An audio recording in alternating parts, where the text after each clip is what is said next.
Hi, welcome to our channel ma'am style recipes. ఈరోజు చేయబోతున్న recipe కాజు ఆలు మసాలా. స్టవ్ పైన కళాయి పెట్టి 4 టేబుల్ స్పూన్స్ ఆయిల్ వేసుకొని వేడెక్కాక 2 లవంగాలు, చిన్న దాచిన చెక్క, 2 యాలకులు, జీలకర్ర, ఉల్లిపాయ ముక్కలు, పచ్చిమిర్చి ముక్కలు వేసి మిక్స్ చేసుకోవాలి. ఇప్పుడు మూత పెట్టి 2 నిమిషాల తర్వాత మూత తీసి అల్లం వెల్లుల్లి తురుము, జీడిపప్పులు వేసి మిక్స్ చేసుకోవాలి.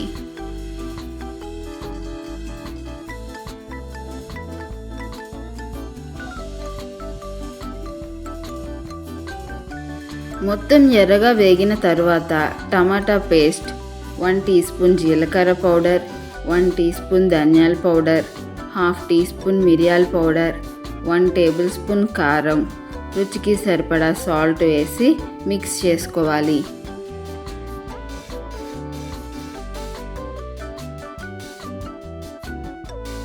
మూత పెట్టి నూనె పైకి తేలే వరకు ఉంచి అందులో ఉడికించిన బంగాళదుంప ముక్కలు, కొత్తిమీర తరుగు వేసి మిక్స్ చేసుకోవాలి.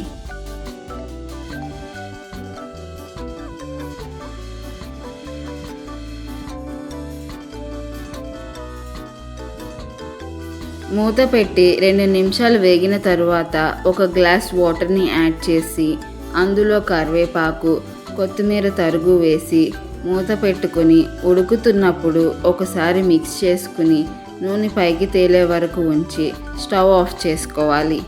అంతే, కాజు ఆలు మసాలా రెడీ. మరి మీరు కూడా ట్రై చేసి ఎలా ఉందో కామెంట్లో తెలపండి. మీకు ఈ వీడియో కనుక నచ్చినట్లయితే లైక్ చేసి మీ ఫ్రెండ్స్ అండ్ ఫ్యామిలీకి షేర్ చేయండి. అలాగే సబ్స్క్రైబ్ చేసి బెల్ ఐకాన్ యాక్టివేట్ చేసుకోవడం మర్చిపోకండి. Thank you.